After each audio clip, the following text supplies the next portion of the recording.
Phone पण करतोय, phone receive करत नाहीये, मेसेजचा रिप्लाय देत नाहीये. प्रीती, फातिमा. अरे काय झालंय, तू एवढं का टेन्शन घेतीयस? अरे तो माझा फोन रिसीव करत नाहीये, कॉल्स घेत नाहीये, मला ब्लॉक केलाय. आई पण तशीच, ह्यो पण असाच. मी काय करू? अगं तू टेन्शन घेऊ नकोस, उद्या आपण सकाळी बोलूया त्याच्याशी. फातिमा जा चहा करून ये तिच्यासाठी. तू काळजी घेऊ नकोस, जाऊन झोप जा आता.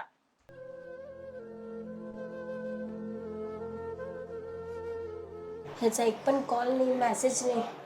ह्याला काहीतरी झालेलं तरी नसणार आहे ना. ती आई पण तशीच, हा पण असाच.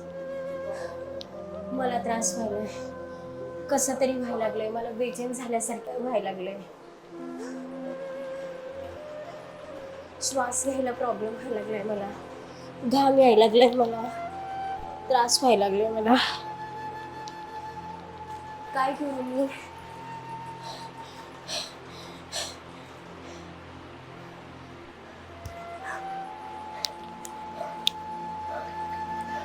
अरे हिला काय झालंय बघ, उठव हिला. काय झालंय तुला?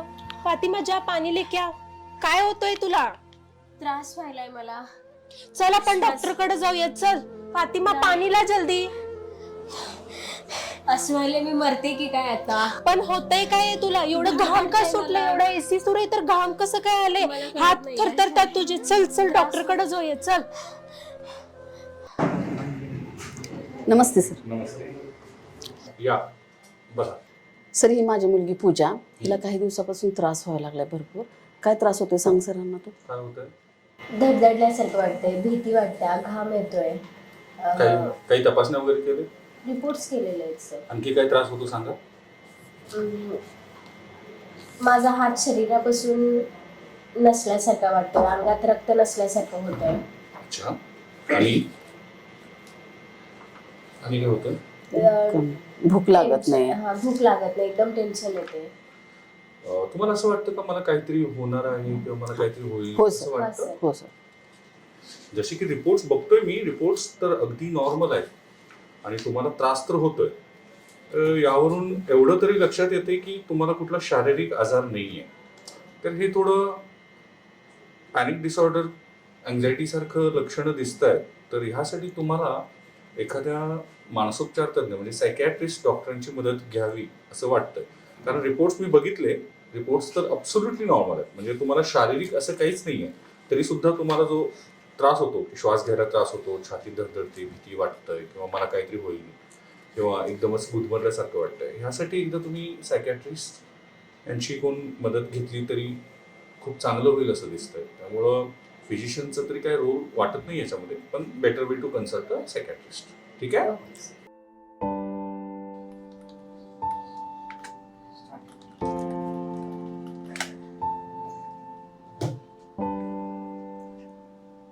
अजून कॉल नाही, मेसेज नाही.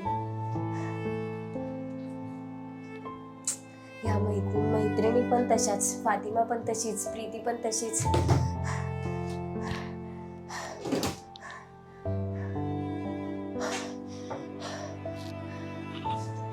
पूजा, काय झालं पूजा? सकाळपासून बघते मी तुला, असंच होतंय. काय झालं तुला? थोडं पाणी घे, थोडं पाणी घे. धडधडतंय, त्रास होतोय मला, भीती वाटल्यासारखी व्हायली. अगं माझं ऐक तरी. पूजा, नाही. पूजा. नाही. हा या अक्षय. पूजा मॅडम ना, काय होते त्यांना त्रास? त्यांना अचानक आहे ना हात थरथर कापणे, बर, त्यानंतर श्वास घ्यायला त्रास व्हायला लागलाय. ते बोलताना असं करून ते होय बोलायला काय? लागले आणि त्यांना घाम यायला लागलाय. तर माझं काय म्हणणं होतं, खालचे आपले जेवढे सहकारी आहेत त्यांना घेऊन मी हॉस्पिटलला पुढे जातो. बर, त्यांचे प्लीज त्यांना घरी त्यांच्या कळवा, म्हणजे काय ठीक आहे. होईल ते आपलं प्रोसेस पूर्ण होईल आणि मी जातो. तेवढं प्लीज तेवढं करा. कळवतो मी नातेवाईकांना. हा, पूजा यांचे नातेवाईक ना? हॅलो. हा मी पूजाची मम्मी बोलते. हा, मी त्यांच्या ऑफिसमधून बोलतोय. पूजाना जरा अचानक थोडासा त्रास होत होता. हा सर, काय झालं पूजाला? आमचे स्टाफ त्यांना दवाखान्यात घेऊन गेलेत. हॉस्पिटलमध्ये घेऊन चालाय सर? तुम्हाला कॉन्टॅक्ट करतील, तुम्ही देखील दवाखान्यामध्ये पोचा. ठीक आहे सर, मी पोचते तिथं. हा सर. ठीक आहे, ओके. बसा. नमस्ते सर. नमस्ते. नमस्ते. सर ही माझी मुलगी पूजा, हिला काही दिवसापासून त्रास होतोय.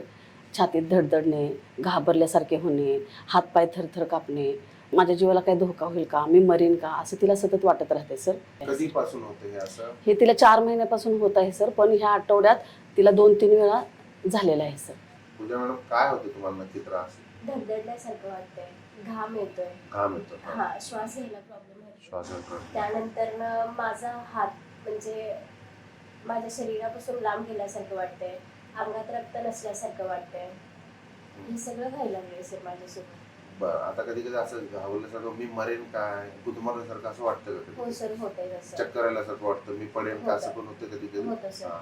आता हे साधारणपणे किती वेळ राहत असं एकदा झालं की? कधीतरी 10 ते 15 मिनिटं किंवा 20 मिनिटं. मग ते आपोआप नंतर निघून जातं का हा त्याचं? सर, हो. ठीक आहे. हे कधीपासून व्हायला लागलं मॅडम? सर 4 महिने झाले हिला हा त्रास व्हायला लागलाय, पण ह्या सुरुवातीला आठवड्यात किती दिवसात एकदा होत होतं? पण म्हणजे आठवड्यातून 1-2-3 वेळा तर होते मग सर. आता त्याचं प्रमाण किती आहे? आता जास्त आहे सर त्याचं प्रमाण. वाढलंय सर. वाढले सर वाढलं प्रमाण. असं वाढलं. ठीक आहे. रडू येतं का? हा सर, हो सर, रडतं. उदास वाटतं मन? उदास वाटतं. झोप कशी आहे? झोप नाहीये सर. भूक कशी आहे? भूक पण नाहीये भूक सर. पण असं. ठीक आहे. ठीक आहे. अगोदर काय रक्ताची तपासणी वगैरे केले?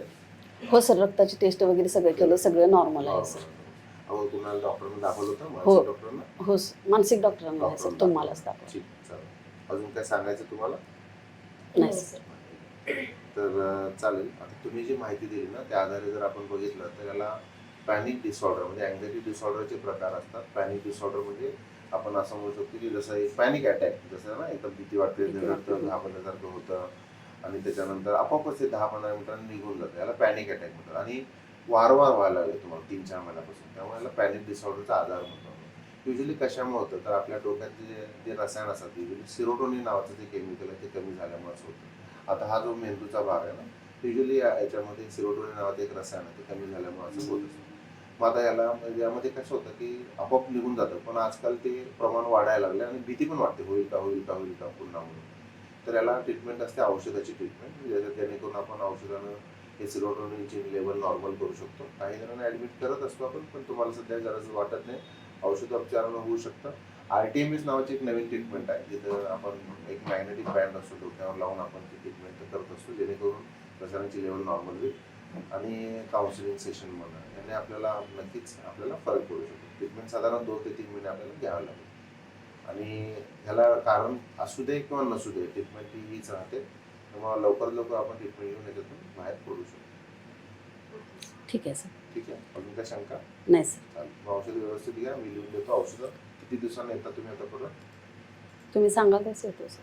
ठीक आहे. मग सुरुवातीला 15 दिवसाचं औषध लिहून देतो, मग 15 दिवसांनी मग महिन्यामध्ये असं येऊन 1-2-3 महिने औषध व्यवस्थित घ्या. ठीक आहे sir. Okay sir. Thank you sir.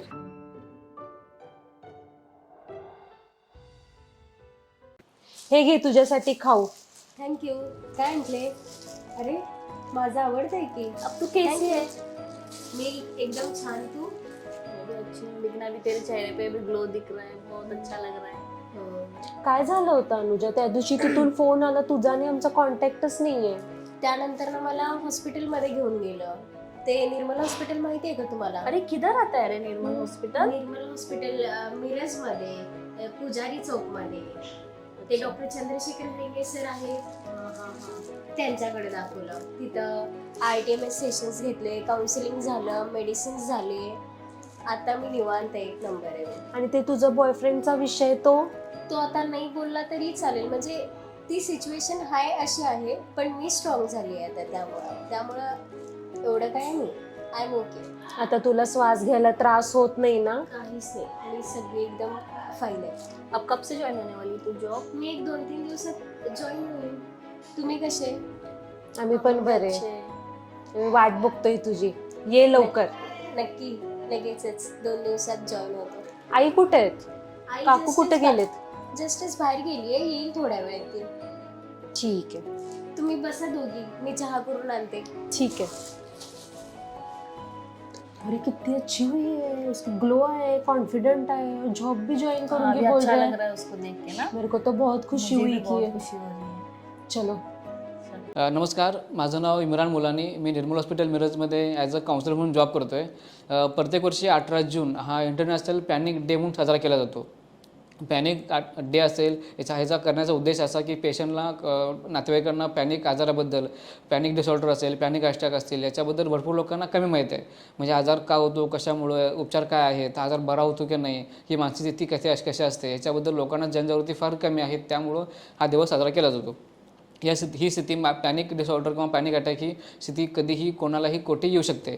म्हणजे किरकोळ गोष्टीचं टेन्शन घेतलं जातं, स्ट्रेस घेतला जातो, तणाव घेतला जातो. त्यामुळं पेशंटला श्वास घ्यायला त्रास होणं, हातपाय कापणं, भीती वाटणं, घाम येतो, मला काहीतरी होईल, मला काहीतरी झालं आहे, मला जीवास धोका आहे, अंगामध्ये रक्त नाही आहे किंवा सराउंडिंग काहीतरी होतं आहे किंवा ते त्याचं भान त्यांना राहत नाही, मी काय होते, काय दिवस आहे रात्र कळत नाही, अशा स्थिती घडल्या लागतात. हे ज्यावेळेस अशी मानसिक स्थिती क्रिएट होते त्याला म्हटलं जातं पॅनिक अटॅक. आणि जर ही स्थिती जर वारंवार काही दिवसांनी होत असेल त्याला काउंट केलं तर पॅनिक डिसऑर्डर फर्स्ट असेल, पॅनिक अटॅक म्हटलं जातं, आणि ती स्थिती परत असेल पण त्याला पॅनिक डिसऑर्डरमध्ये काउंट केलं जातं. जर वेळीच उपचार केला असेल तर आजार बरा होऊ शकतो. जवळचे सायकियाट्रिस्ट डॉक्टर असतील त्यांचे तुम्ही कॉन्टॅक्ट करून त्यातून बाहेर पडू शकता. हे आजाराला लवकर ओळखून जर त्यातून बाहेर पडला असेल आणि जर उपचार वेळेस घेतला असेल, मग त्यासाठी काउंटिंग थेरपी असतील, CBT, REBT, एक्सपोजर थेरपी आहे, आर्टेमिस थेरपी देखील आहे. आणि जर या वेळी जर उपचार घेतले तर यातून पेशंट चांगल्या प्रकारे बरा होऊन बाहेर पडतो. पण आजार लवकर ओळखणं, कन्सल्टची मदत घेणं गरजेचं असतं. हे तुमच्या लक्षात आलं असेल. बघितलं असं आहात त्यात काय लाईक करा, शेअर करा, सबस्क्राईब करा.